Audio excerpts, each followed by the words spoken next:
Hello student, स्वागत है आपका ए टू जेड क्लासेज में। आज मैं आप लोग को क्लास 12 का हिंदी कविता का एक्सरसाइज 9 जन जन का चेहरा से बहुत ही महत्वपूर्ण ऑब्जेक्टिव क्वेश्चन लेकर आया हूं, जो कि आपकी बिहार बोर्ड के लिए बहुत ही महत्वपूर्ण है। वीडियो को अंत तक जरूर देखें। यदि अभी तक आप हमारे चैनल को सब्सक्राइब नहीं किए हैं तो सब्सक्राइब जरूर कर लें। इससे क्या होगा, आने वाला वीडियो आपको बहुत आसानी से प्राप्त होगा।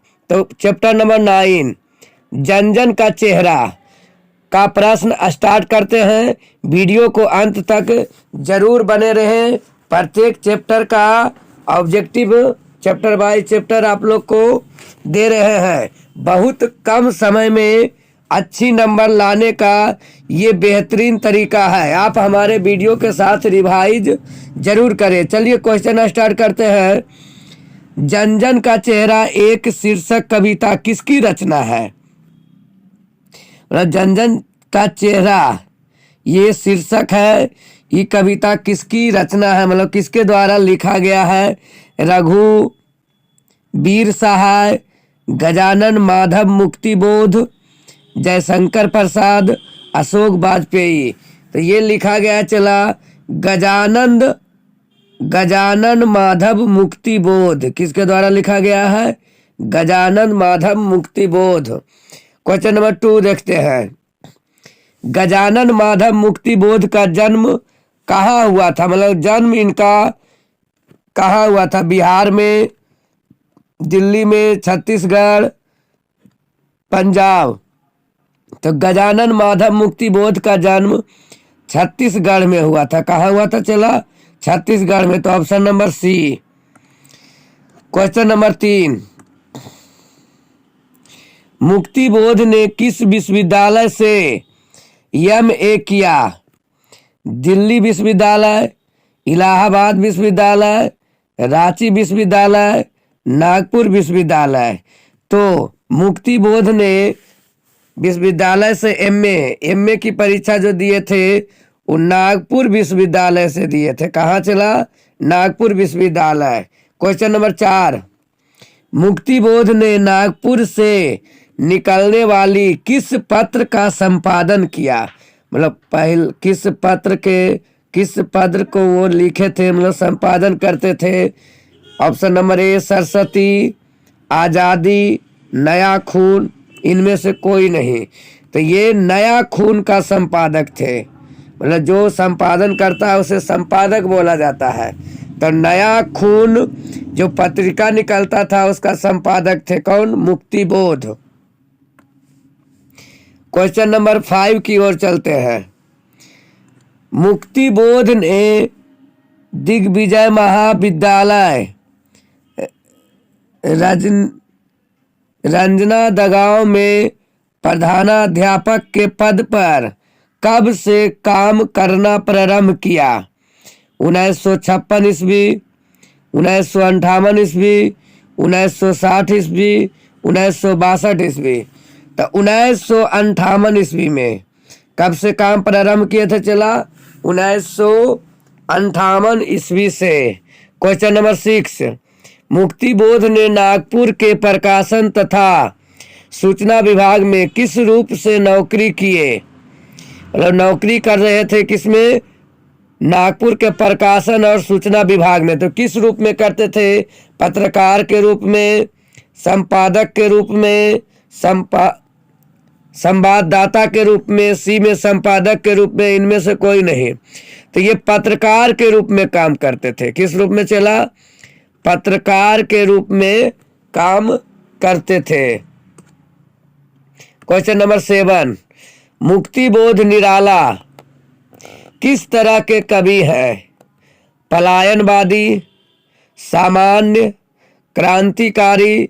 इनमें से कोई नहीं। तो ये क्रांतिकारी कवि थे। ये जो थे क्रांतिकारी, मतलब राष्ट्र के लिए कविता लिखते थे, क्रांतिकारी के लिए कविता लिखते थे। क्वेश्चन नंबर 8 मुक्तिबोध के कविता संग्रह का नाम क्या है?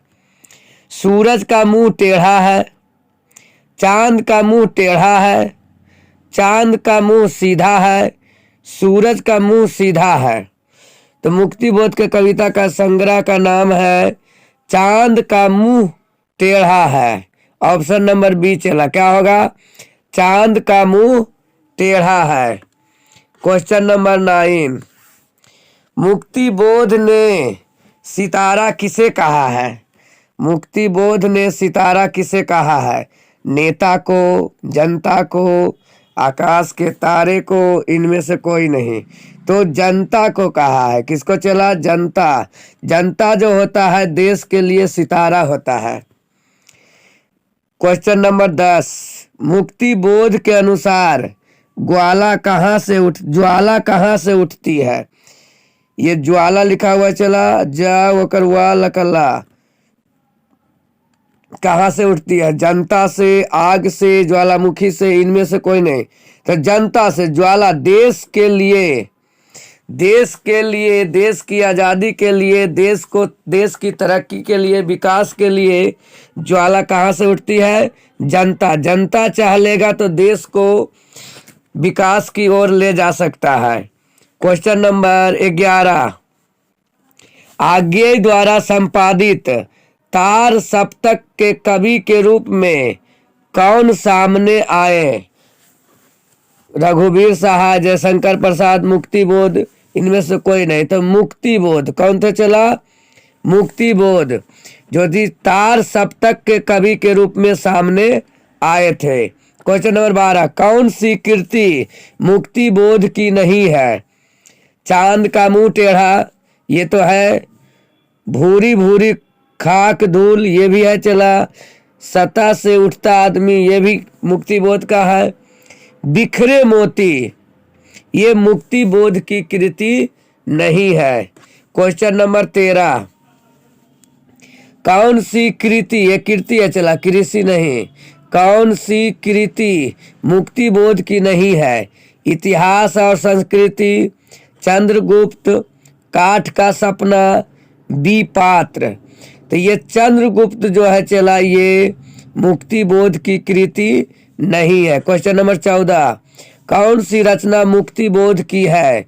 सूरसागर, विनय पत्रिका, कामायनी, एक पुनर्विचार, मुकुल। तो यहाँ पर कौन सी रचना है? तो मुकुल जो है मुक्ति बोध की रचना नहीं है। सूरसागर, ये मुकुल जो है मुक्ति बोध की रचना है। बाकी जो बच गया सूरसागर, विनय पत्रिका, कामायनी, ये सब मुक्ति बोध की रचना नहीं माना जाता है। तो कौन माना जाता है? कौन है चला? मुकुल। क्वेश्चन नंबर 15, एक साहित्य की शायरी किसकी रचना है? आज्ञे, निराला, मुक्ति बोध, रघुवीर सहाय। तो ऑप्शन नंबर सी मुक्ति बोध की है। किसका चला? मुक्ति बोध का। एक साहित्य की शायरी मुक्ति बोध की रचना है। 16, मुक्ति बोध के पिता का नाम क्या था? ऋतुराज मुक्ति बोध, सुंदर राज मुक्ति बोध, माधव राज मुक्ति बोध, गजराज मुक्ति बोध। तो माधव राज मुक्ति बोध किसका चला? माधव राज मुक्ति बोध। मुक्ति बोध के पिता का नाम क्या था? माधव राज मुक्ति बोध। आप वीडियो को अंत तक जरूर बने रहे। आप केवल रिवाइज करते जाइए, आपको याद होते जाएगा। रट्टा मारने की जरूरत नहीं है। क्वेश्चन देखिएगा, आपको आंसर अपने आप एग्जाम में पता चलेगा। केवल आप वीडियो को ध्यान पूर्वक देखते हैं तो पूरे ऑप्शन को रट्टा मारने की जरूरत नहीं है। रिवीजन कीजिए, 2 बार 3 बार सुनिएगा, आराम से आपको पूरा ऑब्जेक्टिव याद हो जाएगा। कौन सी रचना मुक्ति बोध की है? दिव्य दान, मुझे चांद चाहिए, भोर का तारा, चांद का मुंह टेढ़ा। तो मुक्ति बोध की रचना कौन है चला? चांद का मुंह टेढ़ा। क्वेश्चन नंबर 18, कौन सी रचना मुक्ति बोध की नहीं है? नई कविता का आत्मसंघर्ष, बिहारी पुनर्मूल्यांकन, कामायनी एक पुनर्विचार, भूरी भूरी खाक धूल। तो बिहारी पुनर्मूल्यांकन ये मुक्ति बोध की रचना नहीं है। कौन सी रचना मुक्ति बोध की नहीं है? तो बी नंबर में हो जाएगा चला। क्वेश्चन नंबर हम लोग देखते हैं यहाँ पर होगा चला नहीं रहेगा, यहाँ पर मुक्ति बोध की रचना है। कौन सी रचना मुक्ति बोध की है, तब हो जाएगा क्या, बिहारी मूल पुनर्मूल्यांकन, चूंकि कमायनी जो है मुक्ति बोध की रचना नहीं है। क्वेश्चन नंबर हम लोग देखते हैं क्या, 19।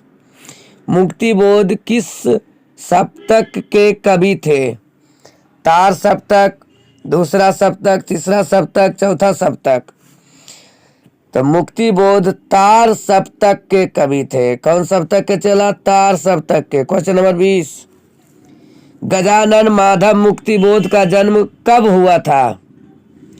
13 नवंबर 1917 को, 11 सितंबर 1918 को, 22 अक्टूबर 1917 को, 15 सितंबर 1920 को। तो 13 नवंबर 1917 को मुक्ति बोध का जन्म हुआ था। Question number 21। मुक्ति बोध की मां का नाम क्या था?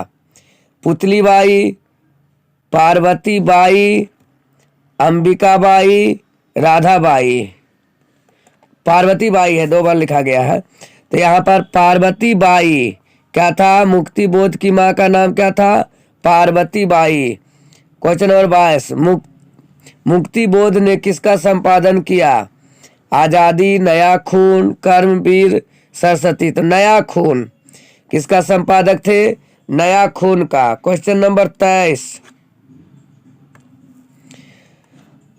कौन सी कृति मुक्ति बोध की है? चांद का मुंह टेढ़ा, रास्ता इधर से है, खंडिता, द्रौपदी। कौन सी कृति मुक्ति बोध का? तो चांद का मुंह टेढ़ा, ये जो है चला मुक्ति बोध की कृति है। किस कौन है? चांद का मुंह टेढ़ा। Question number 24। जन जन का चेहरा एक के रचनाकार हैं? गजानंद माधव मुक्ति बोध। कौन है चला? गजानंद माधव मुक्ति बोध। Question number 25। मुक्ति बोध की कविता है गांव का घर, जन जन का एक चेहरा। तो जन जन का एक चेहरा जो है चला मुक्ति बोध की कविता है। Question number 26। नए साहित्य का सौंदर्य शास्त्र के लेखक है? ओम प्रकाश वाल्मीकि, मुक्ति बोध, हजारी प्रसाद द्विवेदी, डॉक्टर नगेंद्र। तो मुक्ति बोध है। नए साहित्य का सौंदर्य शास्त्र के लेखक कौन है चला? मुक्ति बोध। 27। कामिनी एक पुनर्विचार के रचयिता है? सी। तो मुक्ति बोध कौन होगा चला? मुक्ति बोध होगा। क्वेश्चन नंबर, हम लोग एक बैक जाते हैं, क्वेश्चन में गलती मिस्टेक मारा गया है। कहाँ हम लोग देखते हैं, यहाँ पर देखिए, ध्यान दीजिएगा। क्वेश्चन नंबर 18 को सुधार लीजिए। कौन सी रचना मुक्ति बोध की नहीं है? यहाँ पर नहीं है रहेगा चला। ये मुक्ति बोध की रचना है, ये भी मुक्ति बोध की रचना है, ये भी। ये बिहारी पुनर्मूल्यांकन जो है मुक्ति बोध की रचना नहीं है। तो इस टाइप से हमारा ये जन जन का चेहरा क्या हुआ, समाप्त हुआ चला। इसी तरह से आप हमारे आगे वीडियो देखना चाहते हैं तो हमारे चैनल को सब्सक्राइब जरूर कर दें।